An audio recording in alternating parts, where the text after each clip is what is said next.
నమస్తే, welcome to mid day debate. నేను మురళి. ఆంధ్రప్రదేశ్లో వాలంటీర్ల వ్యవస్థ రాజకీయ కల్లోలం రేపుతోంది. ఎన్నికల సంఘం ఆదేశాలతో పెన్షన్ల పంపిణీకి దూరమైన వాలంటీర్లు ఆ తర్వాత వరుసగా తమ విధులకు రాజీనామాలు చేయడం మొదలుపెట్టారు. అలా ఇప్పటికే 40,000కు పైగానే వాలంటీర్లు రాజీనామా చేశారు. మరోవైపు తగినంత మానవ వనరులు లేకపోవడంతో ఈ నెల పెన్షన్ల పంపిణీలో తీవ్ర జాప్యం జరిగింది. దీనికి కారణం విపక్షాలు ఇచ్చిన ఫిర్యాదులే అంటూ అధికార పక్షం ఆరోపిస్తోంది. అయితే విపక్షాలు మాత్రం దీన్ని తీవ్రంగా ఖండిస్తున్నాయి. వైసీపీ ఉద్దేశపూర్వకంగానే వాలంటీర్లతో రాజీనామాలు చేయిస్తోందని చంద్రబాబు విమర్శించారు. అంతేకాదు, వాలంటీర్లకు ఎలాంటి ఆందోళన అవసరం లేదని, తమ ప్రభుత్వం రాగానే 10,000 రూపాయల వేతనం ఇస్తామంటూ భరోసా ఇస్తున్నారు. మరి ఇప్పుడు వాలంటీర్లు ఎవరు పక్షాన నిలుస్తారు? అధికార పార్టీకి అనుకూలంగానే వారు రాజీనామాలు చేశారా? చంద్రబాబు భరోసా వారిని ఆకట్టుకుంటుందా? అసలు ఈ వివాదం తలెత్తడానికి కారణం ఎవరు? దీనిపైనే ఇవాల్టి మిడ్ డే డిబేట్లో చర్చిద్దాం.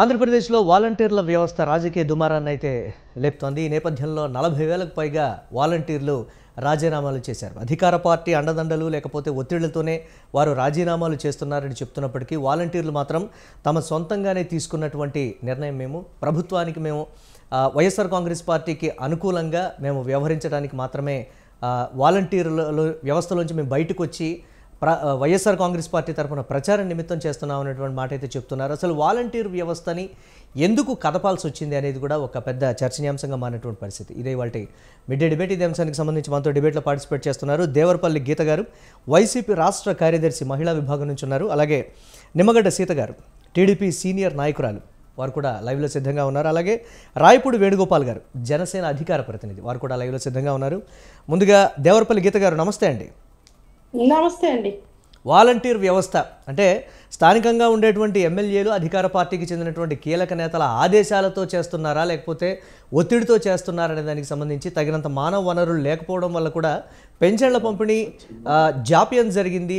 కొన్ని చోట్ల అయితే కంప్లీట్గా ఆగిపోయింది అనేటువంటి మాట అయితే వినిపిస్తోంది. అన్నిటికీ కూడా అధికార పార్టీయే కారణమని విపక్షాలు కూడా, ప్రతిపక్షాలు ఆరోపిస్తున్నటువంటి ప్రస్తుత పరిస్థితి. అధికార పార్టీ ఏం చెప్తుంది దీనిపై?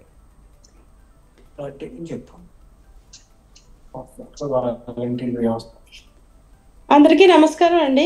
ఈరోజు వాలంటీర్ వ్యవస్థ అనేది దేశంలోనే కొనియాడదగినటువంటి ఒక గొప్ప వ్యవస్థ ఇది.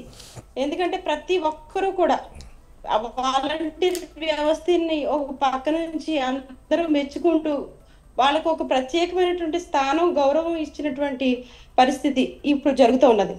అయితే ఇలాంటి వాలంటీర్ల గురించి మనం ప్రత్యేకంగా చెప్పుకోవాలంటే, ఒక విపత్తు వచ్చినటువంటి సమయంలో, కరోనా సమయంలో, తుఫాను సమయంలో మరి బంధువులే వాళ్ళ దగ్గరికి వెళ్లకుండా ఉన్నటువంటి పరిస్థితిలో మరి జగన్మోహన్ రెడ్డి గారే మరి వాలంటీర్ వ్యవస్థను తీసుకొచ్చి మరి పేదలకి అందరికీ కూడా వాళ్ళకి తెల్లవారుజామునే వెళ్ళి వాళ్ళ ఇంటిని తట్టి వాళ్ళకి అన్ని సదుపాయాలు కూడా ప్రభుత్వం ఇచ్చేటటువంటి అన్ని మరి పథకాలు కూడా ఇంటికి వెళ్ళి మరి వాళ్ళకి సేవలు అందించినటువంటి గొప్ప వ్యవస్థ వాలంటీర్ వ్యవస్థ అండి. ఈరోజు వాలంటీర్ల గురించి చెప్పాలంటే నిజంగా వాళ్ళు చేసినటువంటి ఈ మంచి సహాయానికి చేతులెత్తి నమస్కరించాల్సినటువంటి గొప్ప గౌరవం వాళ్ళకి ఉన్నది. వాళ్ళు ఈరోజు మరి ఇప్పటి వరకు చేసినటువంటి సేవలు ఎంతో గొప్పవి.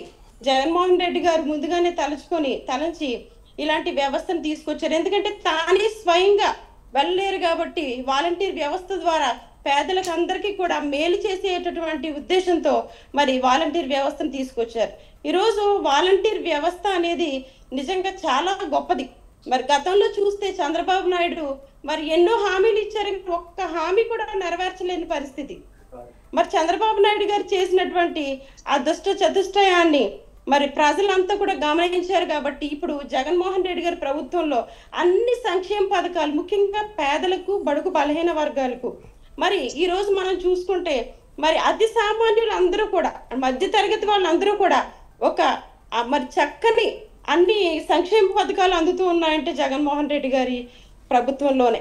ఈరోజు వాలంటీర్లు అన్ని రకాలుగా కూడా వాళ్ళకి సహాయాన్ని అందిస్తూ, వరద తాకిళ్ళు కూడా, వరద అనేది వచ్చినప్పుడు కూడా మేము ఉన్నాము మీకు అని ధైర్యంతో మరి అన్ని కూడా ప్రభుత్వం అందించే అన్ని మరి పథకాలు కూడా వారికి ఎస్ ఇంటి గీత గారు వద్దకే మరి ఎందుకు తీసుకొచ్చి వాలంటీర్లని వాళ్ళకి ఎస్ గీత గారు వృద్ధులకు చూస్తే గీత గారు గీత గారు వృద్ధులకు పెన్షన్లు కూడా ఎస్ నా తెల్లవారులు వాయిస్ పట్టి వినిపిస్తోందా గీత గారు తీసుకుని ప్లీజ్ గీత గారు ప్లీజ్ ఒక ప్రశ్న అయితే తలెత్తుతుంది మరి ఇంత అద్భుతమైనటువంటి వ్యవస్థ ఉన్నప్పుడు ఎందుకు అధికార పార్టీ వాలంటీర్లని రాజీనామా చెయ్యొద్దు అని చెప్పట్లేదు అనేటువంటి మాట ఆయా నియోజకవర్గాల్లో మాత్రం ఎమ్మెల్యేలే స్వయంగా అంటే ఒత్తిడి తెస్తున్నారనా లేకపోతే వాళ్ళ ఆధ్వర్యంలోనే చేస్తున్నారనా లేకపోతే సొంత నిర్ణయం మేరకే అంతమంది ఒకేసారి మూకుమ్మడి రాజీనామాలకు పాల్పడ్డారా అని ఎందుకు ప్రభుత్వం నుంచి మీరెవరూ రాజీనామాలు చేయొద్దు అని ఒక ఆదేశాలు కూడా క్లియర్ కట్గా వెళ్ళినటువంటి పరిస్థితులు లేవు ఎలా చూడాలి దాన్ని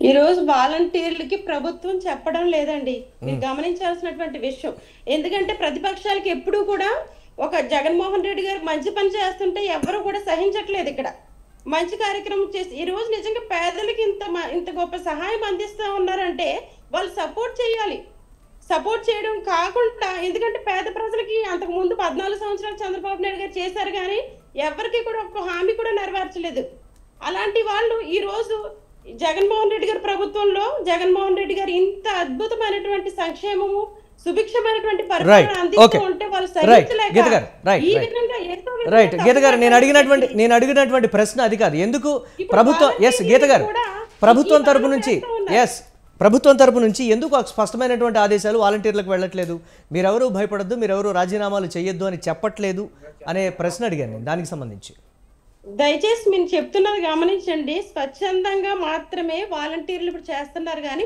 ఎవరు ఒత్తిడి వల్ల కూడా చేయడం లేదు వాళ్ళే స్వయంగా వచ్చి ఇంత మంచి సంక్షేమ పాలన మేము కూడా ఈ పేద ప్రజలకి మాట్లాడుతుంది దీనికి సంబంధించి okay right yes Nimmagadda Seetha garu ఉన్నారు టీడీపీ సీనియర్ నాయకురాలు వారితో కూడా మాట్లాడదాం సీత గారు నమస్తే అండి నమస్తే అండి చంద్రబాబు వస్తే కంప్లీట్గా వాలంటీర్ వ్యవస్థ తుడిచిపెట్టుకుపోవడం ఖాయం తీసేస్తారు అనేటువంటి ఒక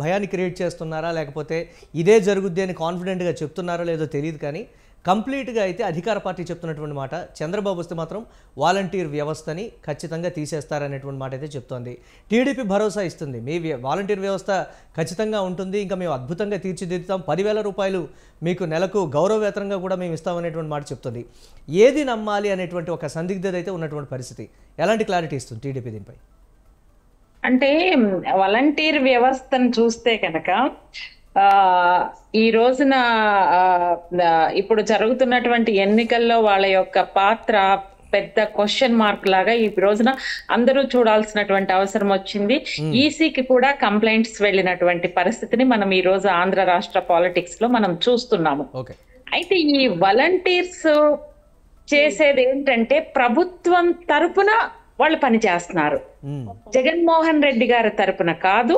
వైఎస్ఆర్సీపీ పార్టీ తరపున కాదు ఎందుకు తెలుగుదేశం పార్టీ అధికారంలోకి వస్తే వాలంటీర్ వ్యవస్థను రద్దు చేస్తారు సంక్షేమ కార్యక్రమాల్ని రద్దు చేస్తారు అని పదే జగన్మోహన్ రెడ్డి గారు సిద్ధం యాత్రలో మాట్లాడుతున్నారు అంటే ఒక విధంగా ఆయన మాట్లాడే విధానం చూస్తుంటే ఆయనకి చాలా అభద్రతా భావం కనిపిస్తుందని ఈయన మాటల ద్వారా అర్థమవుతుంది క్రాస్ టాక్ వస్తుందండి గీత గారు మీ దగ్గర ఇంకొక వాయిస్ వస్తుంది గీత garu please cross talk silent గా ఉండమని చెప్పండి గీత గారు ప్లీజ్ ఏమంటున్నానంటే సిద్ధం యాత్రలో ఈ జగన్మోహన్ రెడ్డి గారు పదే ఏం మాట్లాడుతున్నారంటే చంద్రబాబు నాయుడు గారు అధికారంలోకి వస్తే కనుక వాలంటీర్ వ్యవస్థ రద్దు అవుతుంది సంక్షేమ కార్యక్రమాలు రద్దు అవుతాయని పదే ఆయన ప్రతిసారి చెప్తున్నారు దీన్ని బట్టి మనకేం అర్థమవుతుంది ఎక్కడో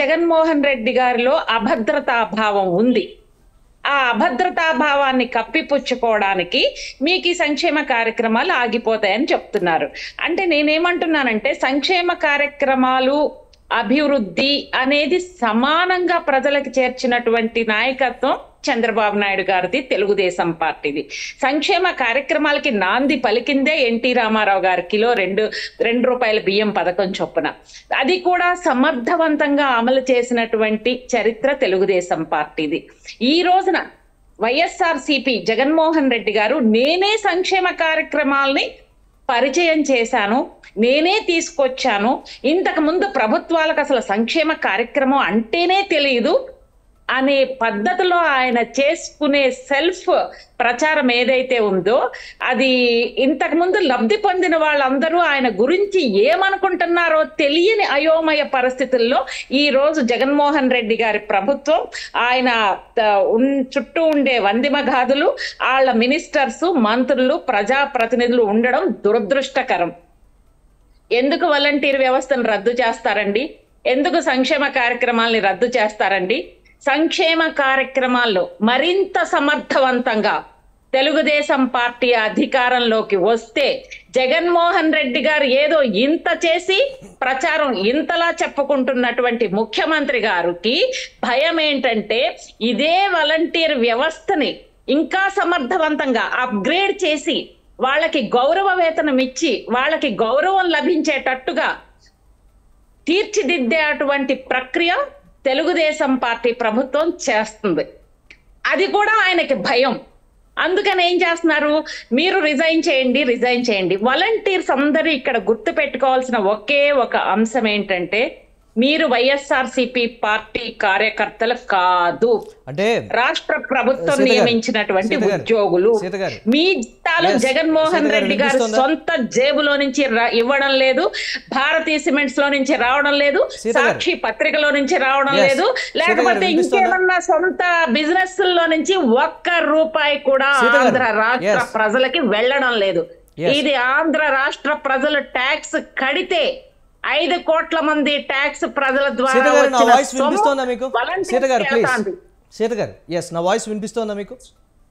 ఇప్పుడు వినిపిస్తుందండి.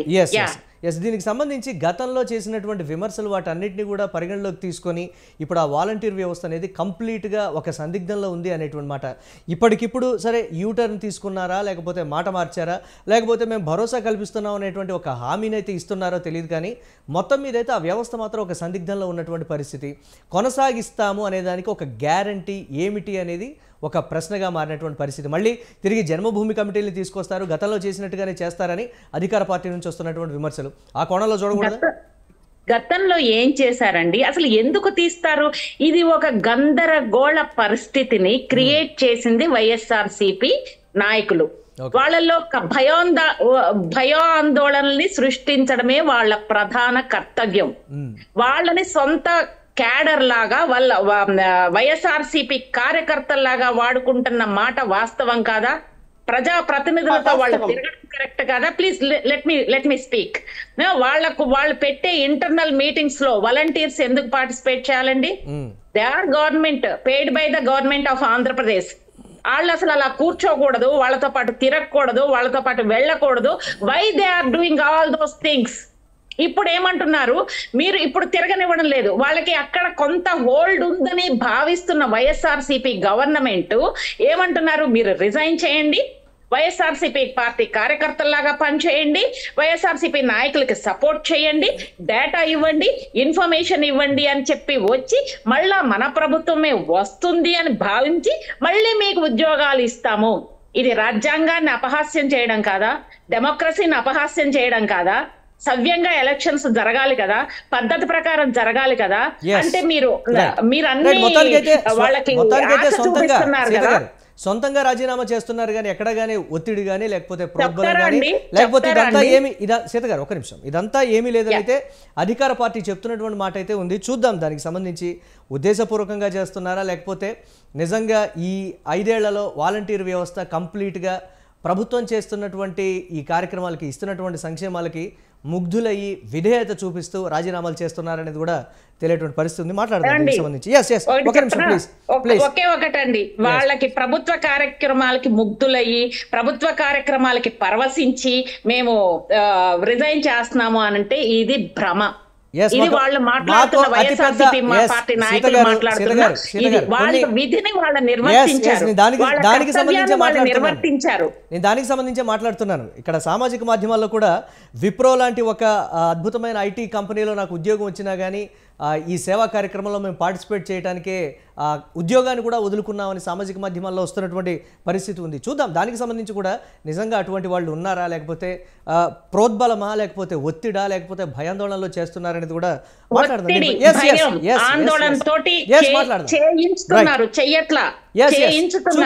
చూద్దాం రాబోయే రోజుల్లో దానికి సంబంధించి కూడా క్లారిటీ వస్తుంది. ఎస్, ఇక రాయపూడి వేణుగోపాల్ గారు ఉన్నారు, జనసేన అధికార ప్రతినిధి, వారితో మాట్లాడదాం. వేణుగోపాల్ గారు నమస్తే అండి. చెప్పండి సార్. ఎస్, చంద్రబాబు గారి కన్నా ఈ వాలంటీర్ వ్యవస్థని ముందుగా వ్యతిరేకించడం అంటారా, లోపాలు ఎత్తడం అంటారా, లేకపోతే ఆ వ్యవస్థ వల్ల ఎటువంటి పరిస్థితులు రాబోతున్నాయి, ప్రస్తుతం ఎటువంటి పరిస్థితులు ఉన్నాయి, గతంలో ఎలా జరిగాయి అనే దానికి సంబంధించి కూడా పవన్ కళ్యాణే చాలా క్లారిటీగా మాట్లాడినటువంటి పరిస్థితి. ఇప్పుడు కూటమిలో ఉన్నటువంటి చంద్రబాబు మాట్లాడుతున్నటువంటి మాటకి ఏ విధంగా వత్తాసు పలుకుతారు, ఇది యూటర్న్ తీసుకోవడం కాదా అనేటువంటి మాట అయితే వాలంటీర్ వ్యవస్థకి సంబంధించి చెప్తున్నటువంటి పరిస్థితి. జనసేన దీని అన్నిటికి సంబంధించి ఎలా డిఫెండ్ చేస్తుంది? ముందుగా స్వతంత్ర టీవీ యాజమాన్యానికి, మీకు ప్యానెల్లో పాల్గొన్నటువంటి సోదరిమణులకి హృదయపూర్వకమైనటువంటి నమస్కారాలు తెలియజేస్తున్నాం. ఎందుకంటే ఇప్పుడు సోదరి సీత గారు చెప్పారు, మంచి విషయాల్లో చెప్పారు. ఎందుకంటే చెప్పినయే మళ్ళా మనం డిబేట్ లోకి వెళ్తాం కన్నా కూడా ఆమె ఒకే ఒక మాటలో చెప్పారు. ఏమని చెప్పారంటే, పదే జగన్మోహన్ రెడ్డి గారికి అభద్రతాభావం అనేది ఎందుకు ఏర్పడుతుందంటే, ఇప్పుడు ఈ వచ్చేటువంటి ఎన్డీఏ కూటమి ఏదైతే ప్రభుత్వంలోకి అధికారంలోకి రాబోతుందో అది కనుక వస్తే వాలంటీర్ని తీసివేస్తారు అనేటువంటి సిద్ధం సభల్లో చెప్పేటువంటి మాటలకి కేవలం వాలంటీర్ని అభద్రతాభావంలోకి తీసుకెళ్లారనేది సోదరి సీత గారి యొక్క అభిప్రాయంతో నేను ఏకీభవిస్తున్నా. ఎందుకంటే సరే, అసలు ఈ వాలంటీర్ని పెట్టుకున్నటువంటి పరిస్థితి ఏంటంటే, జగన్మోహన్ రెడ్డి గారు ఒక ఆలోచనతో పెట్టడం అనేది అది మనం ఆహ్వానించదగినటువంటి విషయమే. అది ఒక సేవా కార్యక్రమం కాబట్టి అది ఆ సేవా కార్యక్రమానికి ఉపయోగించేటువంటి డబ్బు మందే, అంటే ప్రభుత్వం నుంచి వెళ్ళేటువంటి డబ్బు మనం కట్టేటువంటి పన్నుల రూపంలో వాళ్ళు చెల్లిస్తాం. కాబట్టి ప్రతిపక్షాలుగా ఇట్లు మేము తెలుగుదేశం గానీ జనసేన పార్టీ గానీ ఎవరైనా సరే ప్రతిపక్షాలుగా ఉన్నటువంటి ప్రతి ఒక్క వ్యక్తికి ప్రశ్నించేటువంటి అధికారం ఉంది. కాబట్టి అక్కడ జరిగేటువంటి మన డబ్బుతో పెంచుతున్నటువంటి వాలంటీర్లు తప్పు చేస్తున్నప్పుడు అడిగేటువంటి అధికారం కూడా ప్రతిపక్షాలుగా ఉంది. అలాంటి పరిస్థితుల్లోనే పవన్ కళ్యాణ్ గారు ఒక విషయాన్ని లేవనెత్తడం జరిగింది. ఏమన్నారంటే, ఆయన దాదాపుగా వ్యక్తిగతమైనటువంటి అంటే వ్యక్తుల యొక్క సొంత డేటాని సేకరించి వైఎస్ఆర్సీపీ పార్టీ, ఇక్కడ ప్రభుత్వం కాదు, వైఎస్ఆర్సీపీ పార్టీ సొంతంగా వాళ్ళు బ్లాక్ మెయిల్ చేసి వాళ్ళ డేటా ఎక్కడికో పంపించి వాళ్ళని ఇది చేస్తుంది. కాబట్టి 30,000 మంది మహిళలు వాళ్ళ మిస్సింగ్ కేసులు అయిపోయి ఉన్నారు. కాబట్టి ఇలాంటి వ్యక్తిగతమైనటువంటి డేటా సేకరణ వల్ల కొంత నష్టం జరుగుతుంది. కాబట్టి దాని వల్ల కొంత నష్టం ఉంది అని చెప్పి ఈ వాలంటీర్ల మీద అప్పుడు ఏలెత్తి చూపించినటువంటి విధానం. కానీ వీళ్ళు ఏం చేస్తున్నారంటే, అసలు ఈ వాలంటీర్లే వద్దు, వీళ్ళని తీసేస్తున్నారు, వీళ్ళ మీద అక్కసుతో మాట్లాడుతున్నారు. అతను చంద్రబాబు నాయుడు గారు కానీ పవన్ కళ్యాణ్ గారు అనేది ఒక విధమైనటువంటి విధానాన్ని ప్రజల్లోకి తీసుకెళ్ళడానికి ప్రయత్నం చేస్తున్నారు. దానిలో భాగంగానే ఈ వాలంటీర్లను తీసుకున్నట్టయితే వాళ్ళు వాళ్ళ ఎంఏలు చదివిన వాళ్ళు ఉన్నారు, పిఎల్ చదివిన వాళ్ళు, ఉత్తమమైనటువంటి డిగ్రీలు చదివినటువంటి వ్యక్తులు కేవలం ఒక చట్రంలో బిగించబడి కేవలం 5,000 రూపాయలకు మాత్రమే వాళ్ళ జీవితాలని, కేవలం 50 ఏళ్లకు మాత్రమే వాళ్ళ యొక్క పరిజ్ఞానాన్ని అంతటితోనే ఆగిపోతుంది. కాబట్టి వాళ్ళకి యువతకి మంచి భవిష్యత్తు కల్పించాలనేటువంటి ఆలోచన పవన్ కళ్యాణ్ గారు కానీ చంద్రబాబు నాయుడు గారు కానీ ఆలోచనలో నుంచి వాళ్ళకి మెరుగైనటువంటి సౌకర్యాలు కల్పించి, ఉపాధి కల్పించి, ఇంకా ఎక్కువగా వాళ్ళతో పనిచేయించుకునేటువంటి ఉద్దేశంతోనే వాలంటీర్లని పవన్ కళ్యాణ్ గారు ప్రోత్సహిస్తూ ఒక చట్రంలో వాళ్ళు బంధించమాకండి, వాళ్ళ విజ్ఞానాన్ని అంతటితో అంచమాకండి, మీరు నిరుద్యోగులుగా తయారు చేస్తున్నారనేటువంటి భావనని పవన్ కళ్యాణ్ గారు చాలా ప్రభుత్వానికి స్పష్టంగా చెప్పడం జరిగింది. తర్వాత వీళ్ళు ఏదైతే వైఎస్ఆర్సీపీ మంత్రులు ఉన్నారో వాళ్ళు పదే వీళ్ళు మా కార్యకర్తలు మేము నియమించినటువంటి వ్యక్తులు అని చెప్పి వీళ్ళు జనాల్లోకి తీసుకెళ్లడం వలన ఇవాళ ఈసీ కొరడాజోలు నుంచి కారణం ఏంటి? వాళ్ళు మా కార్యకర్తలు అంటే ప్రతి 50 ఏళ్ల యొక్క డేటా వాళ్ళ దగ్గర ఉండి, ప్రతి 50 ఏళ్ల యొక్క ఓటర్ లిస్ట్ వాళ్ళ దగ్గర ఉండి టిక్కులు పెట్టి అందులో ఉన్నటువంటి విషయాలన్నీ కూడా ప్రభుత్వానికి జారవేసి, ఈ ఇంట్లో ఈ ఓటు ఉంది, ఇది జనసేన, తెలుగుదేశం, భారతీయ జనతా పార్టీ, వైఎస్ఆర్సీపీ పార్టీ అని చెప్పి ముందుగానే ఈ 5 సంవత్సరాల యొక్క వాళ్ళ యొక్క డేటాని వాళ్ళకి అందించడం వల్ల మరి ప్రతిపక్షాలు దాని మీద ఫిర్యాదు చేయటం వల్ల వాళ్ళని కొంచెం దూరంగా పెట్టండి అనేటువంటి ఒక అర్జీని ఇవ్వటం వల్లనే వాళ్ళు ఈసీ కూడా గుర్తించింది. నిజమే, 5 సంవత్సరాల నుంచి వీళ్ళందరూ కూడా డేటాని సేకరించారు కాబట్టి ఓటు అనేది వీళ్ళు నిజంగా ఈ ప్రభుత్వం ఉపయోగించుకుంటది అనేటువంటి విధానం ద్వారా వాళ్ళని దూరం పెట్టింది. అసలు ఇప్పుడు ఎందుకు రాజీనామా చెయ్యాలి? వాళ్ళు చెప్పాలి, వాళ్ళు ప్రజలకు సమాధానం ఎందుకు రాజీనామా చెయ్యాలి? ఇదంతా కూడా ప్రభుత్వం ఆడిస్తున్నటువంటి నాటకం. ఎందుకంటే అక్కడ ఎవరో కూడా వాళ్ళు సొంతంగా రాజీనామాలు చేయాల్సిన అవసరం ఇప్పుడు ఏముంది? 2 నెలలు పోతే ఓ పక్కన చంద్రబాబు నాయుడు చెబుతున్నారు, నేను మీకు 10,000 రూపాయలు నేను జీతాలు ఇస్తామని అంటున్నారు. మరి అలాంటి పరిస్థితుల్లో వాళ్ళు రాజీనామా చేయాల్సినటువంటి అవసరం లేదు. ఇంతకన్నా భరోసా కల్పించేటువంటి జీతం 5,000 నుంచి 10,000కి వెళ్తుంది కాబట్టి వాళ్ళు రాజీనామా చేయాల్సినటువంటి పరిస్థితులు. భయాందోళన చేసి మీరు మా కార్యకర్తలు, మీరు కనుక ఇప్పుడు రాజీనామా చేయకపోతే రేపు వచ్చిన తర్వాత మేము తీసేస్తాం అనేటువంటి ఒక భయం పెట్టి వాళ్ళని కత్తి మీద పీక మీద కత్తి పెట్టి వాళ్ళని బలవంతంగా రాజీనామా చేపిస్తున్నారు.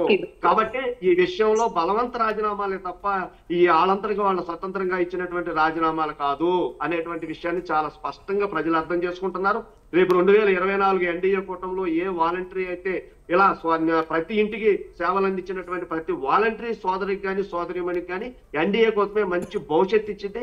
అదేవిధంగా ఎన్డీఏ కూటమిలో వీళ్ళకి మంచి ఉపాధి అవకాశాలు కూడా ఉంటాయి అనేది మేము మా జనసేన పార్టీ తరఫున మా యొక్క ఆలోచన మీకు తెలియజేస్తాం. అంటే కూటమి 2 నాలుకల ధోరణి అవలంబిస్తోంది అనేటువంటి మాట అధికార పార్టీ చెప్తోంది. వాలంటీర్ వ్యవస్థకు సంబంధించి ఇలా చేస్తోంది తమ్ముళ్ళు, ఎవరు కూడా నమ్మేటువంటి పరిస్థితి లేదు, మళ్ళీ మనం అధికారంలోకి వచ్చినప్పుడు ఇంకా అద్భుతంగా ఈ వ్యవస్థను తీర్చిదిద్దుకుందాం అనేటువంటి అయితే పిలుపునిస్తూ ఉన్నారు.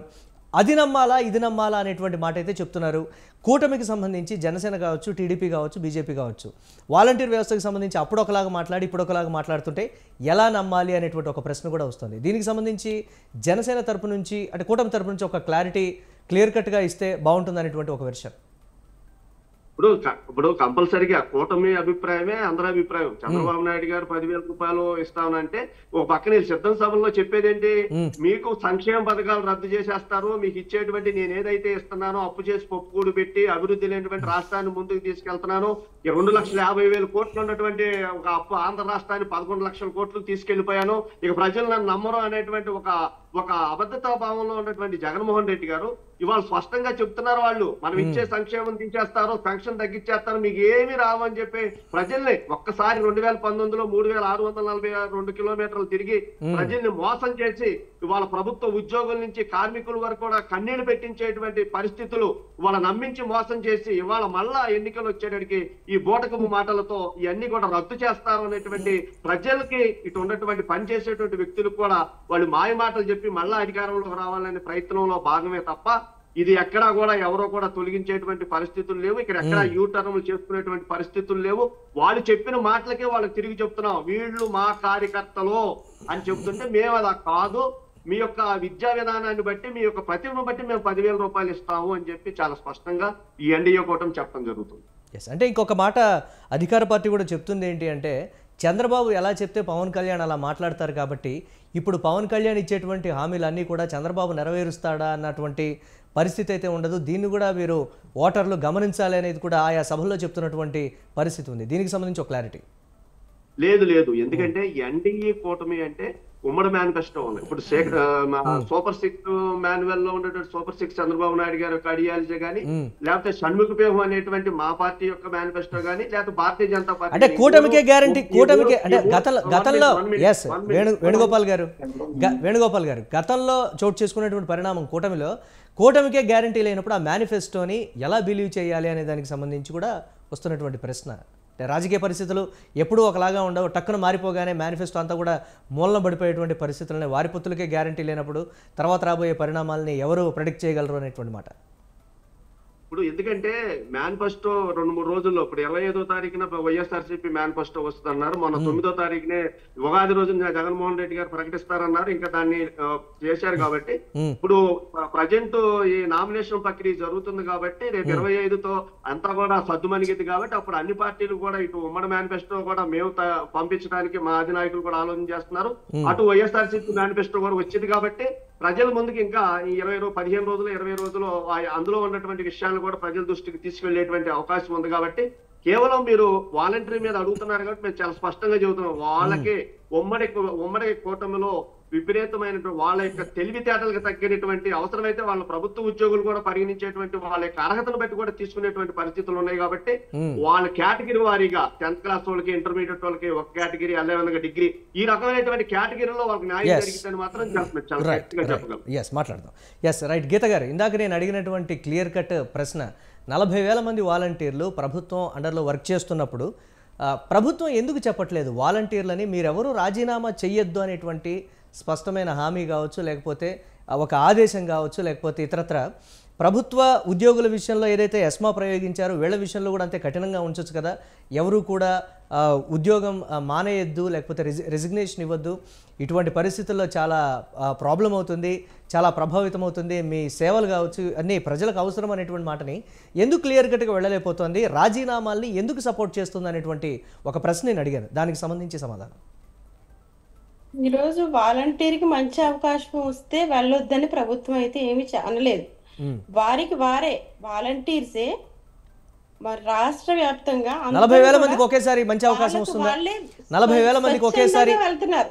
ఎస్ గీత గారు స్వచ్ఛందంగా రాజీనామాలు చేస్తున్నారు. అదే నేను అదే అడుగుతున్నాను ఇందాక నుంచి. ఒక్క నిమిషం గీత గారు 40,000 మందికి ఒకేసారి మంచి అవకాశం కావచ్చు, లేకపోతే ఐటీ ఉద్యోగాలు కావచ్చు, వ్యాపార అవకాశాలు కావచ్చు, ఇవన్నీ కూడా ఒకేసారి వస్తాయా అనేటువంటి ఒక ప్రశ్న. ఎందుకు ఒక స్పష్టమైనటువంటి ఆదేశాలు, లేకపోతే ఒక టైం పీరియడ్ ఇచ్చి మీరు నిర్ణయం తీసుకోండి అనేటువంటి మాట. ఉద్యోగస్తులు ఎవరైనా వాలంటరీ రిటైర్మెంట్ కావచ్చు, లేకపోతే ఇమీడియట్గా రిజిగ్నేషన్ ఇవ్వడం కావచ్చు, అవన్నీ కామన్గా జరుగుతుంటాయి. కానీ మూకుమ్మడిగా జరగడం వల్ల రాష్ట్రంలో వాలంటీర్ వ్యవస్థతో ముడిపడి ఉన్నటువంటి వ్యవస్థలన్నీ కూడా నిర్వీర్యం అవ్వటం, ప్రజలు ఇబ్బంది పడటం, జాప్యం జరగటం, చాలా వరకు సేవలు కూడా పెండింగ్లో పడటం జరుగుతోంది కదా అని ప్రభుత్వం ఎందుకు ఒక అడుగు ముందుకేసి వాళ్ళని గట్టిగా మాట్లాడేటువంటి పరిస్థితులు కూడా లేవా అనేటువంటి ప్రశ్న, అది అడుగుతున్నాను నేను. అసలు మీకు ఒక విషయం చెప్పాలండి. ఈ వాలంటీర్ వ్యవస్థ తీసుకొచ్చిందే జగన్మోహన్ రెడ్డి గారు. ఎందుకంటే పేద ప్రజలకు మేలు చేయాలనే ఉద్దేశంతో ఈ వ్యవస్థను తీసుకురావడం జరిగింది. ఇది కొనసాగించే ప్రయత్నంలోనే ముందుకు తీసుకెళ్తా ఉన్నారు. ఈరోజు ఎవ్వరు కూడా జగన్మోహన్ రెడ్డి గారు ఆయన ప్రోత్సహిస్తున్నారు అందరినీ, ఎవరి ఇష్టం వాళ్ళది. ఆయన ఎవరిని కూడా బలవంత పెట్టడం లేదు, ఎవరిని కూడా ఇబ్బంది పెట్టలేదు. ఈరోజు చంద్రబాబు నాయుడు ఎన్నో హామీలు ఇచ్చారు, ఏ హామీ కూడా చేయలేదు. ఆ రోజు ఎన్టీఆర్ గారు కూడా సంక్షేమ పథకాలు తీసుకొచ్చారు, మేము ఒప్పుకుంటాం. కానీ చంద్రబాబు నాయుడు గారు మరి అది ఎందుకు కంటిన్యూ చేయలేకపోయారు? 14 సంవత్సరాలు ఒక్క సంక్షేమ పథకం కూడా అమలు పరచలేకపోయారు. మరి మరి అన్ని సంక్షేమ పథకాలు ఇచ్చినటువంటి ఎన్టీఆర్ గారిని వెన్నుపోటు పొడిచి ఆయన గౌరవించి రైట్. అలాగే మరొక ప్రశ్న మరికొద్ది రోజుల్లో జగన్మోహన్ రెడ్డి గారు ఎంతో మంచి వ్యవస్థ గీత గారు వాలంటీర్ వ్యవస్థకు సంబంధించి మాట్లాడదాం ఒకసారి. గీత గారు మాట్లాడదాం దీనికి సంబంధించి మరో ప్రశ్న మీకు మరో ప్రశ్న ప్లీజ్. దానికి సంబంధించి మాట్లాడతాం. మరొక ప్రశ్న, గతంలో ఎన్నికలకు వెళ్ళినప్పుడు, ప్రజల వద్దకు వెళ్ళినప్పుడు ప్రత్యేక హోదా, పోలవరానికి సంబంధించి ఇతరత్ర కొన్ని హామీలు కూడా ఇచ్చారు. అందులో చాలా వరకు పెండింగ్లు ఉన్నాయనేటువంటి మాట. సరే, రాష్ట్రానికి సంబంధించి స్టీల్ ప్లాంట్ విషయంలో ఆల్రెడీ కేంద్రం నుంచి వచ్చినటువంటి అంటే బీజేపీ పెద్దలు కూడా చెప్పారు, ఇప్పటికిప్పుడైతే ఆ ఉద్దేశం లేదు, మాకు ప్రైవేటీకరణ చేసే ఉద్దేశం లేదు అనేటువంటి మాట. జీవనాడి అయినటువంటి పోలవరం విషయంలో కావచ్చు, లేకపోతే ఆంధ్రప్రదేశ్కు ప్రత్యేక హోదా అనే అంశాన్ని గతంలో ప్రజల వద్దకు తీసుకెళ్లారు, మంచి మెజారిటీ సాధించుకోగలిగారు. ఈసారి ఎటువంటి నినాదంతో ప్రజల్లోకి వెళ్తారు? మేము ఆల్రెడీ అన్ని హామీలు నెరవేర్చామని అంటున్నప్పటికీ కూడా ఇంకా చేయాల్సినవి చాలా ఉన్నాయనేటువంటి మాట ప్రతిపక్షాలు కూడా చెప్తున్నటువంటి పరిస్థితి.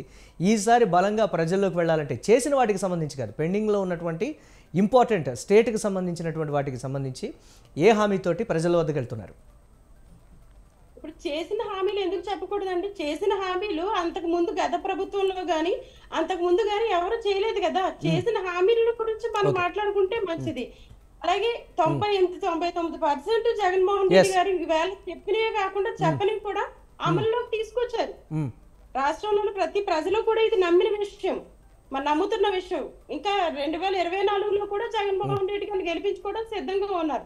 ఎన్ని కూటములు ఎదురైనా కూడా, ఎన్ని కూటములు వచ్చినా కూడా వాళ్ళకి అందరికీ కూడా ఓటమి తప్పదు. ప్రజలంతా కూడా జగన్మోహన్ రెడ్డి గారి పక్షంగా ఉన్నారు. అంటే 5 ఏళ్లలో కేంద్ర ప్రభుత్వంతో, ఒక్క నిమిషం గీత గారు, ఈ 5 ఏళ్లలో కేంద్ర ప్రభుత్వంతో వైఎస్ఆర్ కాంగ్రెస్ పార్టీ సఖ్యతగా ఉందా, స్నేహంగా ఉందా, లేకపోతే ఇండైరెక్ట్గా కూటమిలో భాగమైపోయిందా అనే దాని సంగతి పక్కన పెడితే అదే విధంగా కలిసి ఉన్నటువంటి ఇది ఎందుకు కేంద్ర ప్రభుత్వం నుంచి పోలవరానికి సంబంధించి కంప్లీట్గా అనుకున్న దానికన్నా తక్కువ నిధులు రావటం కావచ్చు, లేకపోతే ప్రత్యేక హోదాని మించి అడిషనల్గా తీసుకొచ్చింది రాష్ట్రానికి ఏముంది అనేటువంటి ఒక ప్రశ్న కూడా వస్తున్నటువంటి పరిస్థితి. ఉన్న ఇండస్ట్రీస్ అన్నీ కూడా వెళ్ళిపోయినటువంటి పరిస్థితి ఉంది. ఎక్కడా కూడా పరిశ్రమలు కొత్త వచ్చి మెరుగైనటువంటి అంటే నిరుద్యోగ శాతం తగ్గించి యువకులకు ఉద్యోగ ఉపాధి అవకాశాలు కల్పించినటువంటి పరిస్థితి లేదు. గీత గారు, మీ దగ్గర ఇంకొక వాయిస్ వస్తుంది, ప్లీజ్ కాసేపు సైలెంట్గా ఉండమని చెప్పండి. దీనికి సంబంధించి ఏం చెప్తారు మీరు?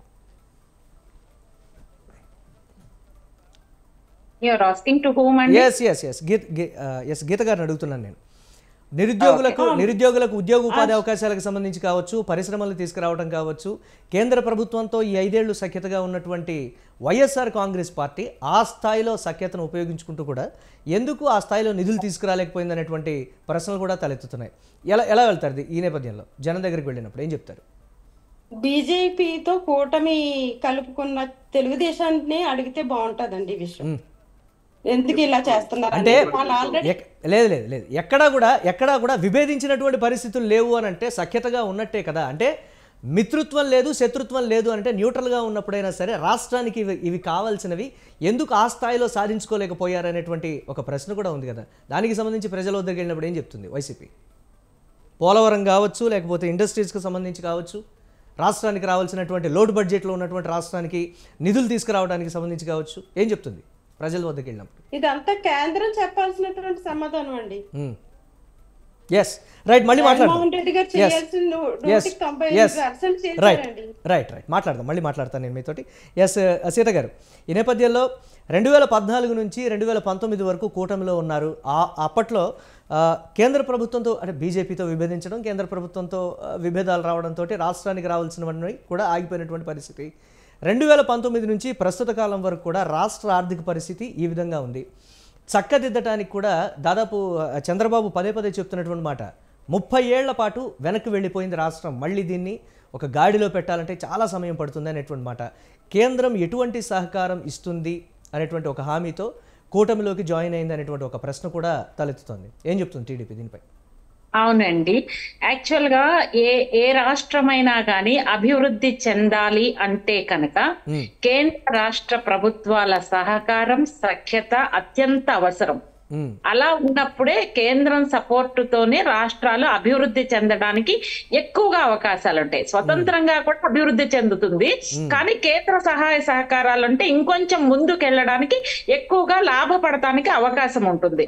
అయితే చంద్రబాబు నాయుడు గారు 2014 నుంచి 2019 వరకు ఏమైతే అభివృద్ధి కార్యక్రమాలు చేశారో, పోలవరంకి నిధులు తెప్పించారు. వెనుకబడినటువంటి 4 ప్రాంతాలకి 50 కోట్లు, ఒక్కొక్క ఏరియాకి 50 కోట్లు చొప్పున 200 కోట్లు అప్పట్లో తెప్పించారు. పోలవరం దానికి 2500 కోట్లు.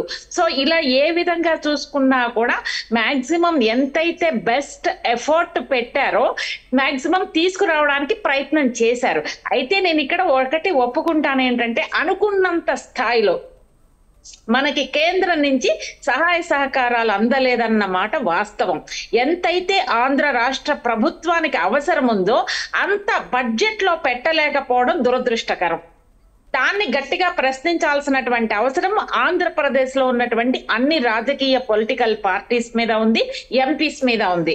సో ఏదైతే కూర్చోడానికి బెంచీ లేనటువంటి ఆంధ్ర రాష్ట్రాన్ని ఒక్కొక్క మెల్లమెల్లగా step by step Chandrababu Naidu గారు ఒక షేప్ కి తీసుకొచ్చే ప్రయత్నంలో 2019లో అధికారాన్ని కోల్పోయిన విషయం అందరికీ తెలిసినటువంటి అంశము. అమరావతిని ఒక లైన్ కి తీసుకొచ్చి పోలవరం వర్క్ స్టార్ట్ చేసి ఇండస్ట్రీస్ ని అట్రాక్ట్ చేసి 1 by 1 చేసే లోపల పుణ్యకాలం కాస్త అయిపోయింది. ఓకే, నెక్స్ట్ 2019లో ప్రజల దగ్గరికి వెళ్ళి నా అక్క చెల్లెలు, నా అక్క అమ్మలు అంటూ మాట్లాడినటువంటి జగన్మోహన్ రెడ్డి గారు మాట తిప్పను, మడమ తిప్పను, నాకు 25 మంది ఎంపీలను ఇవ్వండి, ప్రత్యేక హోదా ఎలా రాదో చూస్తాను అని ఛాలెంజ్ చేసినటువంటి జగన్మోహన్ రెడ్డి గారు గెలిచిన తర్వాత వెరీ నెక్స్ట్ మూమెంట్ నుంచి ఈ రోజు వరకు ఎప్పుడైనా ఎక్కడైనా ఏ సందర్భంలో అయినా ప్రత్యేక హోదా గురించి మాట్లాడిన దాఖలాల్ని మీరు చూసారా? రాష్ట్ర ప్రజలు చూసారా? జర్నలిస్టులు చూసారా? ఎవరు చూశారు? Okay, forget about. అధికారంలో రావడం కోసమే అబద్ధాల ప్రామిస్ చేశారనేది ఈ విషయంతో సుస్పష్టమవుతుందని ఖచ్చితంగా చెప్పచ్చు. అది పక్కన పెడితే రాష్ట్రానికి ఏదైతే డివైడ్ అయినప్పుడు రావాల్సినటువంటి స్కెడ్యూల్ ప్రకారం మనకి రావాల్సినటువంటి నిధుల మీద ఏ రోజైనా వైఎస్ఆర్సీపీ ఎంపీలు 23 మంది ఎంపీలని ఆంధ్ర రాష్ట్ర ప్రజలు ఇచ్చారు. మీరు ఏ రోజునైనా పార్లమెంట్ లో మీ వాయిస్ తీశారా? బడ్జెట్ లో పెట్టలేదు అని ఎందుకు అని అడిగారా? రావాల్సిన పోలవరం నిధులు ఎందుకు రాలేదు అని అడిగారా? ఏ విడిపోయినప్పుడు రావాల్సినటువంటి న్యాయబద్ధంగా మనకి ఆంధ్ర రాష్ట్రానికి రావాల్సినటువంటి నిధులు కానీ లేకపోతే యూనివర్సిటీస్ కానీ హాస్పిటల్స్ కానీ దాని మీద మీరు ఏ రోజున ఎప్పుడు కూడా గళం విప్పలేదు. మళ్ళీ కీలకమైనటువంటి బిల్లుల విషయంలో కేంద్ర ప్రభుత్వానికి సహకారం అందించారు. Okay, fine. దేశ భవిష్యత్తు దృష్ట్యా ఒక కేంద్ర ప్రభుత్వానికి వాళ్ళతోటి ఏకీభవించడంలో నథింగ్ రాంగ్. వాళ్ళు బిల్లుని మీరు సహకరించినప్పుడు మీరు ఆంధ్ర రాష్ట్ర ప్రయోజనాల గురించి గట్టిగా ఎందుకు మాట్లాడలేదు? మీరు సహకరించారు కదా, మీరెందుకు అడగలేదు? ఎందుకు తగ్గారు? ఎందుకు తగ్గాల్సి వచ్చింది? మీ స్వప్రయోజనాల కోసం మాత్రమే కేంద్రాన్ని వాడుకున్నారా? ఇవన్నీ సామాన్యులకు వచ్చేటువంటి క్వశ్చన్ మార్క్. వీటికి ఏ విధమైన సమాధానం చెప్తారు? మాట్లాడితే విశ్వసనీయత అనే మాట్లాడే జగన్మోహన్ రెడ్డి గారు అసలు ఆ పదం ఉచ్చరించేటువంటి అర్హత జగన్మోహన్ రెడ్డి గారికి ఉందా అని నేను అడుగుతున్నా. ఏం చేశారు ఆంధ్ర రాష్ట్ర ప్రజలకి? ఇంతకు ముందు తెలుగుదేశం పార్టీ హయాంలో 80 రూపాయలు ఉన్నటువంటి మద్యం ఈ రోజున 200 రూపాయలకి ఎందుకు వెళ్ళింది? ఎందుకు చేయాల్సి వచ్చింది? టీ కొట్టు దగ్గర కూడా డిజిటల్ పేమెంట్స్ వాడుతున్న సందర్భంలో మద్యం విషయంలో ఎందుకు క్యాష్ అండ్ క్యారీ బిజినెస్ చేస్తున్నారు? ఎటువైపు వెళ్ళిపోతున్నాయి? ఎంత ప్రభుత్వ ఖజానాకు గండి కొడుతున్నారు? ఇసుక దందా ఏం చేస్తున్నారు? ఇలాంటివన్నీ మాట్లాడితే ఈ టైం సరిపోదు. వైఎస్ఆర్సీపీ ప్రజలకి సంవత్సరానికి 1,00,000 రూపాయలు అన్ని స్కీమ్స్ ద్వారా ప్రజలకి లబ్ధి చేకూరుతుంటే వాళ్ళు పన్ను ద్వారా కానీ చెత్త పన్ను ద్వారా కానీ మద్యం 200 రూపాయలు కానీ వస్తువులు ఇతరత్ర వస్తువులన్నీ పెరిగినవి చూస్తే 10 లక్షల రూపాయలు దండుకుంటున్నారు. 1,00,000 రూపాయలు ఇచ్చి 10 లక్షల రూపాయలు దండుకుంటున్నారు. ఎందుకు? ఇది ప్రజలకు, సామాన్య ప్రజలు అర్థం చేసుకోవాల్సిన అవసరం ఉంది. చేతికి రాగానే పొద్దున్నే రాగానే మీకు 1 రూపాయి ఇచ్చి 100 రూపాయలు మీద లాక్కుంటున్నారు. అది కాదు కదా. ప్రజలకి మీరు గౌరవం ఇస్తున్నారంటే, ప్రజలకు మీరు రెస్పెక్ట్ ఇస్తున్నారంటే వాళ్ళ కాళ్ళ మీద వాళ్ళు స్వతంత్రంగా బతికే విధంగా మీరు స్టేట్ ఎన్వైరన్మెంట్ క్రియేట్ చేయాల్సినటువంటి బాధ్యత మీ మీద లేదా? సీత గారు, కేంద్రంతో సఖ్యతగా ఇప్పుడు కూటమిలో ఉంది. సో ఈ నేపథ్యంలో రాష్ట్రం నుంచి ఇవి వెళ్ళిపోయాయి, రాష్ట్రానికి మేము తీసుకొని వస్తాము, లేకపోతే ఇంత చేయబోతున్నాం అనేటువంటి ఒక క్లారిటీ కూడా ఇస్తే బాగుంటుంది అనేటువంటి మాటలు. ప్రస్తుతం రాష్ట్రంలో ఉన్నటువంటి ఆర్థిక స్థితిగతిని పునరుద్ధరించడానికి గతంలో ఉన్నటువంటి పరిస్థితి కావచ్చు, లేకపోతే ఇటువంటి అభివృద్ధి మేము తీసుకొస్తామని కూడా ఒక స్పష్టంగా చెప్తే బాగుంటుంది అనేటువంటి మాట కేంద్ర ప్రభుత్వంతో, అంటే భారతీయ జనతా పార్టీతో చెప్పిస్తే బాగుంటుంది అనేటువంటి ఒక మాట కూడా. Yeah, this is what you said is right, Andy. I agree with you there. కాకపోతే ఇప్పుడు this is too early to give such kind of statements, Andy. Definitely గా అలయన్స్ జరిగినప్పుడు మీటింగ్స్ లో వాటిలో కానీ ఆంధ్ర రాష్ట్ర ప్రయోజనాలని చంద్రబాబు నాయుడు గారు కానీ పవన్ కళ్యాణ్ గారు కానీ తమ స్వప్రయోజనాల కోసం తాకట్టు పెట్టే పరిస్థితి లేదు. అలాంటి అవకాశం ఈ ఇద్దరు నాయకులకి లేదు. అలాంటి అవకాశం ఎవరికి ఉందో ఏంటో అనేది అందరికీ తెలిసినటువంటి అంశం. సో నేను అదే చెప్తున్నా. ఈ రోజున రేపు అలయన్స్ కేంద్రంలో ఎన్డీఏ అధికారంలోకి వచ్చి ఆంధ్రప్రదేశ్ లో తెలుగుదేశం పార్టీ కూటమి అధికారంలోకి వస్తే డెఫినెట్ గా ఆంధ్ర రాష్ట్ర ప్రజలు ఇచ్చే తీర్పు రేపు లోక్సభ ఎంపీలని ఎంతమంది ఇస్తారో based on the size of the number ఎక్కువ ఉంటే మన గళం అంత పార్లమెంట్ లో గట్టిగా విప్పడానికి అవకాశం ఉంది. 23 మంది ఎంపీలు ఇచ్చిన ఆంధ్ర రాష్ట్ర ప్రజలకి ఆంధ్ర రాష్ట్రం తరపున మాట్లాడే వాయిస్ పార్లమెంట్ లో లేకపోవడం దురదృష్టకరం.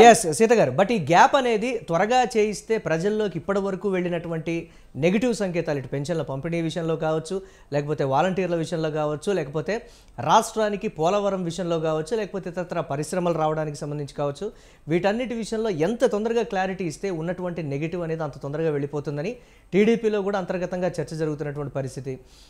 అంటే ప్రెజర్ చేయడం అంటారా, లేకపోతే తొందరగా ప్రజల్లోకి తీసుకెళ్తే బాగుంటుంది అనేటువంటిది మేము కూడా కార్యకర్తలుగా ప్రజల్లోకి వెళ్ళినప్పుడు ఇవి బలంగా ప్రజల్లోకి తీసుకెళ్ళడానికి బాగుంటుంది కదా, ఇప్పటికే జాప్యం జరిగిపోతుంది అనేటువంటి ఉద్దేశం పార్టీకి డ్యామేజ్గా పరిగణించదంటారా ఇది? అంటే నేను ఇక్కడ ఒక పాయింట్ చెప్పదలుచుకున్నానండి. మీరన్నట్టు ఆంధ్ర రాష్ట్ర ఆర్థిక పరిస్థితి కుక్కలు చింపిన విస్తరి ఈ రోజు పరిస్థితి. చంద్రబాబు నాయుడు గారు 30 సంవత్సరాలు వెనక్కి వెళ్ళింది అంటున్నారు. నేను అంటాను 50 years. I have my own calculations, everyone has their own calculations. ఎందుకంటే అక్కడ అభివృద్ధి శూన్యం, ఎంప్లాయ్మెంట్ శూన్యం, ఇండస్ట్రీస్ రావడం శూన్యం, ఇన్వెస్ట్మెంట్స్ లేవు, రెవెన్యూ ఎలా జనరేట్ అవుతుందండి? ప్రజల మీద అప్పుల మీద అప్పులు, అప్పుల మీద అప్పులు, లక్షల కోట్లు అప్పులు తెచ్చి సంక్షేమ కార్యక్రమాలు నిర్వర్తించడం కరెక్టా అండి? అంటే రేపు మీరు ఆంధ్ర రాష్ట్ర ప్రజలను ఏం చేయాలనుకుంటున్నారు? ఇటువంటి ఆర్థిక పరిస్థితి ఉన్నటువంటి రాష్ట్ర ప్రభుత్వం, ఆంధ్ర రాష్ట్రం భవిష్యత్తులో చంద్రబాబు నాయుడు గారికి కత్తి మీద సామే. It's a very big challenge to run Andhra Pradesh. ఎందుకంటే స్టేట్ ఆర్థిక పరిస్థితి అలా ఉంది. ఫస్ట్ మీరు ఇంట్రెస్ట్లు కట్టాలి over a period of time. మీరు అసలు కన్నా కూడా ఇంట్రెస్ట్లు కట్టే స్టేజ్ నియర్ ఫ్యూచర్ లో ఉంది. నెక్స్ట్ 4-5 years లో ఎలా పైకి తీసుకురాగలరండి?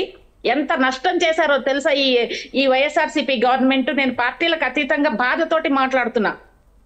ఎంత లోతుకు తీసుకెళ్లిపోయారో తెలుసా? పైకి తీసుకురావడం it is very, it's not possible. It's I cannot say it's not possible. It is possible, but it needs lot of time to get it back on the track of Andhra Pradesh. It's not easy. అంటే కేంద్ర సహకారంతో అదంతా కూడా కేంద్ర సహకారంతో అదంతా కూడా ఎంత తొందరగా వీలైతే అంత తొందరగా మెరుగుపరిచేటువంటి అవకాశం. ఇండస్ట్రీస్ రావాలండి. ఇండస్ట్రీస్ వచ్చిన తర్వాత ఇన్ఫ్రాస్ట్రక్చర్ ఒకటి చంద్రబాబు నాయుడు గారు కంటిన్యూగా ఉంటే కనుక 2019 to 2024 వరకు కూడా చంద్రబాబు నాయుడు గారు ఉంటే ఇన్ఫ్రాస్ట్రక్చర్ డెవలప్ అయ్యేది.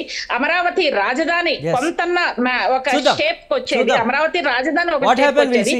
ఇన్ఫ్రాస్ట్రక్చర్ డెవలప్ అయ్యేది. ఇన్వెస్ట్మెంట్స్ వచ్చాయి. ఇన్వెస్ట్మెంట్స్ ఆంధ్రప్రదేశ్ కి ఈ పార్టీ వచ్చి రెవెన్యూ జనరేట్ అవ్వడం అనేది జరిగి ఉండేది. ఈ రోజు నా పరిస్థితి లేదు.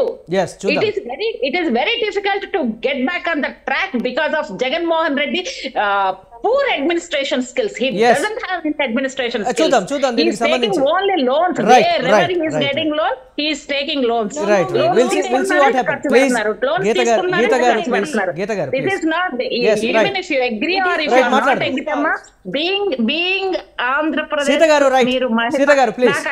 I don't have any madam baane maatladutunnaru, party support chesta, nothing wrong. We must appreciate her voice from the party. Please, మనం మిగతా వారిని కూడా మాట్లాడనివ్వాలి. గీత గారు ప్లీజ్. నేను అంటున్నా మాట్లాడదాం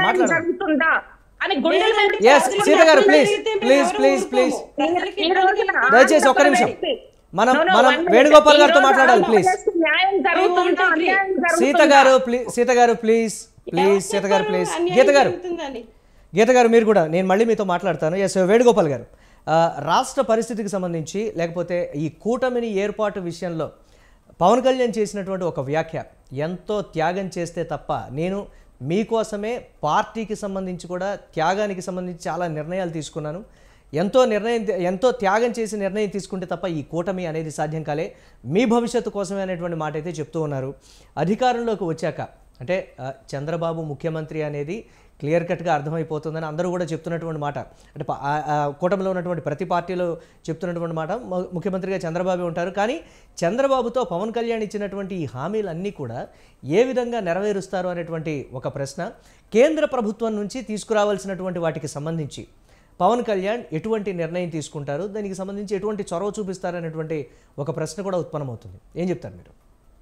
ఓకే సార్, ఎందుకంటే సోదరి సీత గారు చాలా వాల్యుబుల్, చాలా ఇంపార్టెంట్ అయినటువంటి విషయాలు, నిజంగా ఆయన చెప్పే విషయాలని కూడా ఇంకా వినాలన్నంత పరిజ్ఞానంతో ఆయన చెప్పారు కాబట్టి ఆమె ప్రత్యేకంగా అభినందిస్తూ, సరే మీరు అడిగిన ప్రశ్న ఏంటంటే పవన్ కళ్యాణ్ గారి యొక్క ఆలోచన, అసలు జనసేన పార్టీ పుట్టింది ఒక నవ సమాజం, ఒక సమ సమాజాన్ని ఏర్పాటు చేయడం కోసం.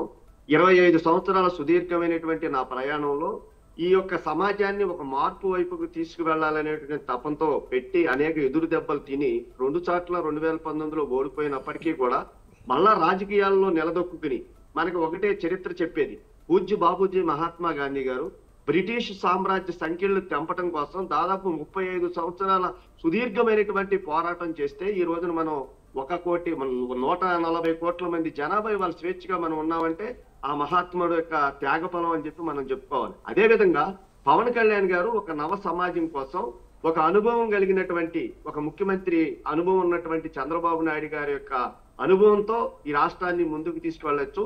ఏదైతే ఆయన కలలు కంటున్నారో, ఏదైతే ఆయన సఖ్యతతో ఆల్రెడీ భారతీయ జనతా పార్టీతో మేము సఖ్యతతోనే ఉన్నాం కాబట్టి ఒక అడుగు కిందకి తగ్గినా కూడా అనుభవం కలిగినటువంటి చంద్రబాబు నాయుడు గారిని మళ్ళీ అధికారంలోకి తీసుకువస్తే ఇందా సోదరి చెప్పినట్టు ఇవాళ మనకి సంపద సృష్టించేటువంటి పరిశ్రమలు లేవు. ఇలాంటి సంపద సృష్టించేటువంటి ఆలోచనలు చంద్రబాబు నాయుడు గారి దగ్గర ఉన్నాయి.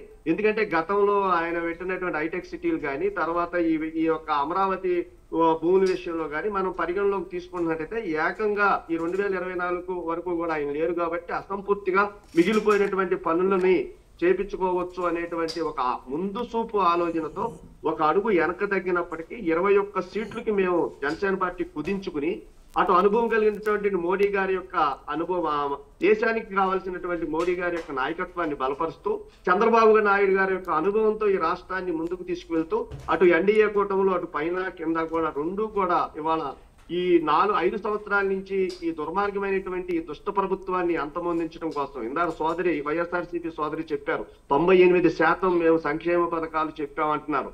వాటి జోలికి నేను వెళ్ళను కానీ నిజంగా రేపు పుట్టబోయేటువంటి బిడ్డకు కూడా 4 లక్షల పైన, తలకి 4 లక్షల పైన అప్పు చేసినటువంటి ఘనత ఏదైనా ఉంది అని అంటే అది వైఎస్ఆర్సీపీ పార్టీలోనే ఉంది. దాన్ని తీర్చలేనటువంటి పరిస్థితి ఇవ్వాలి. ఏ ప్రభుత్వం ఎన్డీఏ కూటమి వచ్చినప్పుడు కూడా కొంత మనం తట్టుకోవాల్సినటువంటి పరిస్థితులు ఉన్నాయి. గీత గారు ప్లీజ్ ప్లీజ్ గీత గారు వారిని మాట్లాడండి. నేను మళ్ళీ చంద్రబాబు నాయుడు గారు చేసిన అప్పులే ఇప్పుడు కూరుకుపోయి ఉన్నాయండి. ఇప్పుడు గీత garu please let him speak please let him speak please వారిని మాట్లాడనివ్వాలి. గీత గారు ప్లీజ్. గీత గారు ఒక్క నిమిషం. ఎస్ మీరు పాయింట్ నోట్ చేసుకోండి, మీకు మళ్ళీ సమయం ఇస్తాను మాట్లాడుదురు గారు. ఎస్ మీరు నోట్ చేసుకోండి, నేను మళ్ళీ మీకు సమయం ఇస్తాను. గీత గారు ప్లీజ్. అభివృద్ధి చేయకుండా సంక్షేమ పథకాలు ఇవ్వకుండా ఈ రోజు అప్పులు చేశారు. అన్ని అప్పులు జగన్మోహన్ రెడ్డి గారు చేశారంటే ఒక్కసారి నేను కూడా 75 సంవత్సరాల భారతదేశ చరిత్రలో ఆంధ్ర రాష్ట్రంలో 2,50,000 కోట్లు ఉన్నటువంటి అప్పుని ఇవాళ 11 లక్షల కోట్లకు తీసుకెళ్లినటువంటి ఘనత మన జగన్మోహన్ రెడ్డి గారిదేనమ్మా. అదే విధంగా ఇవాళ కాగు నివేదిక తీసుకోండి, మొన్న చెప్పింది ఏమని చెబుతుంది, 365 రోజుల్లో 341 రోజులు వైఎస్ఆర్సీపీ ప్రభుత్వం. గీత గారు నేను మళ్ళీ మీకు సమయం ఇస్తాను, ప్లీజ్ వారిని మాట్లాడండి. 341 రోజులు అప్పుల కోసం తిరిగి దాదాపు 2022-23లో 60 కోట్ల ఓడి ఉన్నటువంటి ఆంధ్ర రాష్ట్ర పరిస్థితిని చాలా స్పష్టంగా కాగి నివేదిక మనకు చెప్పింది. నివేదికల ఆధారం చేసుకుందాం. ఇవాళ ఒకళ్ళ మీద ఒక విమర్శ కాదు, మనం మనసు విప్పి మాట్లాడుకుందాం. ఇవాళ మనం డిబేట్ లో కూర్చున్నామంటే కొంత విషయ పరిజ్ఞానాన్ని మనం తీసుకోవాలి. ఇవాళ మేము అప్పు చేసామంటే ఇందరు సోదరి చెప్పింది నిజంగా రేపు భవిష్యత్తుని ఏ ప్రభుత్వం కూడా తట్టుకోలేనటువంటి పరిస్థితి.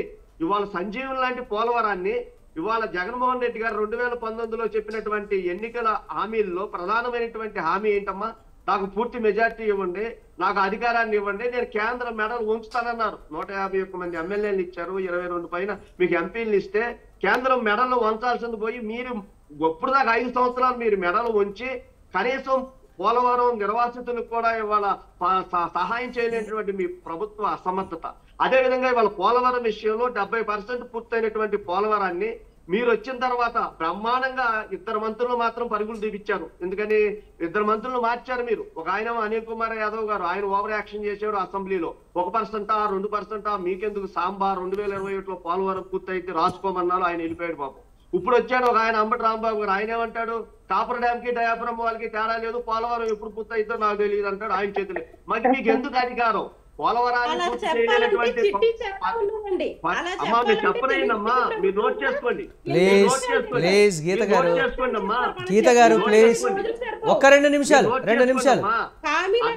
Yes, Gita garu please. Jaganmohan Reddy గారి ప్రభుత్వం మాత్రమే. మీరు నోట్ చేసుకుని సమాధానం చెప్పండి అమ్మా. మళ్ళీ మీకు సమయం ఇస్తాను నేను. ప్లీజ్ ప్లీజ్ కంప్లీట్ చేయండి. కంక్లూడ్ చేస్తున్నా. ఆమె చెప్పింది 98% please Geetha garu please let him speak please. ఒకే ఒక్క ప్రశ్నకి సమాధానం మీరు ప్రజల ముందు నిలబడి చెప్పాలి. 2019లో మీరు సిపిఎస్ రాగానే వారం రోజుల్లో రద్దు చేస్తానటువంటి మీ మాట, మరి వాళ్ళ ఉద్యోగ సంఘాల్లో కన్నీళ్లు తెప్పించేటువంటి పరిస్థితికి మీకు సమాధానం సిపిఎస్ ఎందుకు రద్దు చేయలేకపోయారు? అదే విధంగా మీరు ప్రభుత్వం అధికారంలోకి రాకముందు వాళ్ళ ఉపాధ్యాయ పోస్టులు 25,000 ఉన్నాయని చెప్పి స్వయంగా ముఖ్యమంత్రి జగన్మోహన్ రెడ్డి గారు చెప్పి ఇవాళ ఎలక్షన్ ముందు 6,100 ఉపాధ్యాయ పోస్టులు విడుదల చేసి అది కూడా కోర్టు మొట్టిగాలిస్తే ఎన్నికల సంఘం దాన్ని నిలుపుదల చేస్తే ఇవాళ బూటకపు ఇవాళ ఓటు బ్యాంకు రాజకీయం కోసం 6,000 మీరు ఉపాధ్యాయ పోస్టులు, మరి 25,000 పోస్టులు ఉన్నాయని మీ నోటితోనే మీరు చెప్పి ఇవాళ వాటిని విడుదల చేయకపోతే ఇవాళ పూర్తి మద్యపాన నిషేధం ఏమైంది? ఇవాళ 2025 వరకు కూడా బార్డర్ లైసెన్సులు పెంచి కింద సోదరి చెప్పింది. ఇవాళ తోటకూర కట్టకు కూడా డిజిటల్ పేమెంట్లు ఉన్నాయి. ఇవాళ మీరు డిజిటల్ లేకోకుండా మీ ప్యాలెస్ కి మరి ఇసుక ఇవాళ మద్యం అంతా కూడా మీరు తరలించుకుపోయి మీరు 95% వేణుగోపాల్ గారు ఎస్ గీత గారిని మాట్లాడండి ప్లీజ్ ప్లీజ్. వేణుగోపాల్ గారు ప్లీజ్ రైట్ వారిని మాట్లాడండి గీత గారిని. Yes Gita garu please continue. కాబట్టి వేణుగోపాల్ గారు ప్లీజ్ గీత గారిని మాట్లాడిద్దాం ప్లీజ్ దయచేసి.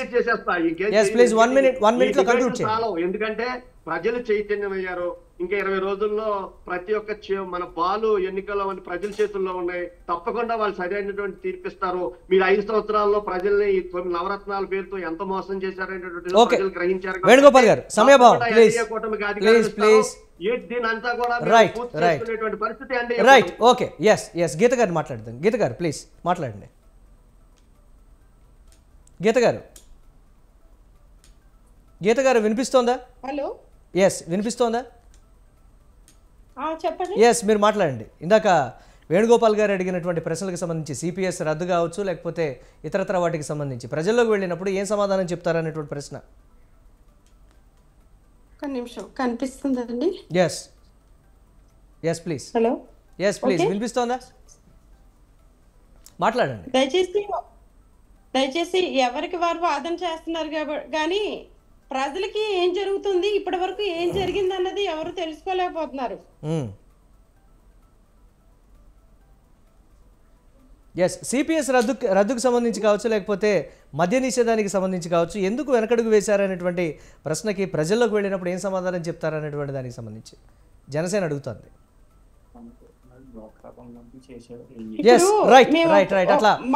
మా నుంచి కూడా ఒక క్వశ్చన్ ఉందండి. చంద్రబాబు నాయుడు గారు మరి డ్వాక్రా రుణమాఫీ చేస్తానని చెప్పారు, చేశారా? అది ఎందుకు చేయలేదు? రైతు రుణమాఫీ చేస్తానన్నారు, చేశారా? అది ఎందుకు చేయలేకపోయారు? మరి అలాగే బాబు వస్తే జాబ్ వస్తుంది అన్నారు, అది చేశారా? ఎందుకు చేయలేకపోయారు? ఈ రోజు జగన్మోహన్ రెడ్డి గారు 5 సంవత్సరాలు పరిపాలన చేశారు. గమనించండి, ఒక్క విషయం నేను మాట్లాడతాను, కొంచెం సమయం మాట్లాడతాను, ఎందుకంటే పెద్ద నాయకులు ఉన్నారు, మేము కూడా వాళ్ళని గౌరవిస్తాము. ముఖ్యంగా మరి చంద్రబాబు నాయుడు గారు ఎన్ని సంవత్సరాలు? 14 సంవత్సరాలు పరిపాలించారు.